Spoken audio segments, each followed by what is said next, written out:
Welcome to M2M Coverage. We just watched the Kansas City Chiefs defeat the Houston Texans on Thursday Night Football. The NFL is back. Patrick Mahomes, 213 yards. Not a great night for him, actually. And then we also had Clyde Edwards-Helaire exploding for 25 carries, 138 yards, and a touchdown. The Chiefs just looked unstoppable after that first sort of drive from the Texans. After that, the game was pretty much over. Um, you saw my pick. I picked the Texans to win.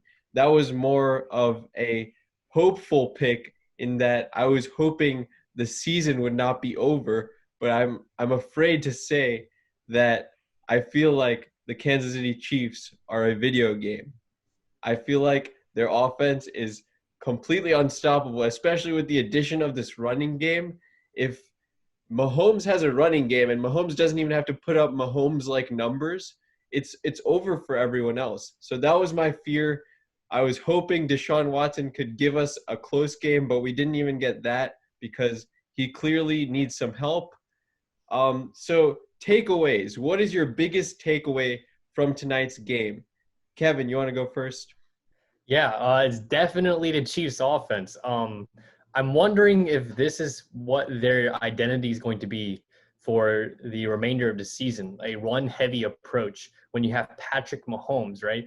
Because the way that they utilized Clyde Edwards-Helaire. Now, I'm an LSU fan, so I was huge on Clyde Edwards-Helaire, and the way that he broke out today, like, let's not get confused with fantasy and actual football. Like, actual football wise, I mean, both he's great, but actual football wise, the way that he was making cuts and juking out defenders, like at one play, Justin Reed had no idea where he went. So I'm really going to wonder if Andy Reid starts to make a run heavy approach the first option for Kansas City Chiefs, because we didn't really see that many deep passes from Patrick Mahomes. And he had one deep pass in the beginning, and it kind of looked like he didn't know who he was throwing to. There was some miscommunication with his receivers. And I'm also interested if Clyde Edwards-Helaire is going to become involved in the passing game. But overall, this KC team, like you said, looks like a video game. They look unstoppable right now. Yeah, and we were talking during the game, and you're like, get Clyde Edwards-Helaire the ball on a screen pass because he's been doing those very well. He did those at LSU. So if Clyde Edwards-Helaire can give up this kind of production, and then as the second options, you have Travis Kelce, Sammy Watkins, Tyreek Hill, Demarcus Robinson, Mecole Hardman. The list goes on. If you have all these weapons, there's just no way to stop them. And you can call me a clown for picking the Texans. I do feel like a clown right now. Geoffrey, what was your biggest takeaway? Yeah, the results of the game were kind of what I expected. Kansas City, they retained most of the Super Bowl winning team. And they also added Clyde Edwards-Helaire. And then as for the Texans, they lost one of the biggest weapons of the offseason, who was DeAndre Hopkins. But I think the biggest takeaway was how the running backs performed, not only for the Chiefs, but for the Texans. For the Chiefs, Clyde Edwards-Helaire, and he reduced him a lot. He had 25 carries, and he was extremely efficient with it. I believe he had almost 130 yards. As for the Texans, most people believe David Johnson was a bust, and the way he looked pretty good. He averaged almost 7 yards per carry, and he got 11 carries.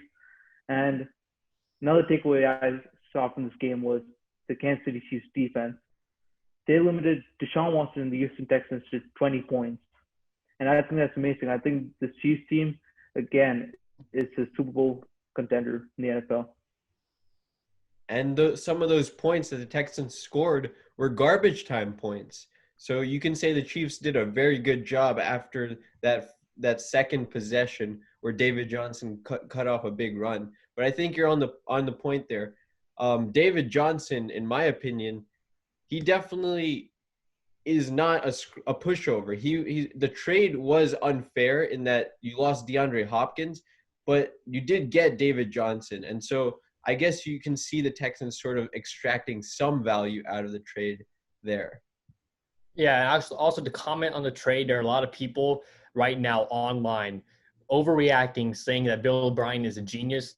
let's be serious here. If David Johnson is the consensus #1 running back this year, it's still a loss for the Texans because not only did you give up a perennial top 3 receiver in this league, but you also gave up a second rounder.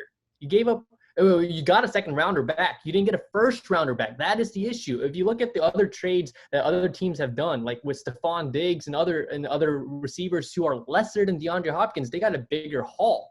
So the way that the Texans mismanaged the return of the deal because they only got an extra second rounder and then they swapped like fourth rounders or something.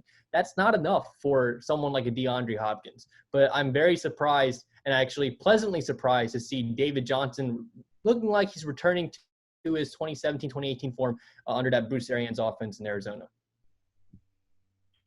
Yeah, and my I guess, last takeaway is if you're a sports fan of another team, you need to be worried watching the Chiefs because they're just unstoppable, and it's scary to watch. Patrick Mahomes is literally playing Madden with his receivers. It's just like they march down the field. They have no regard for anyone on the defense.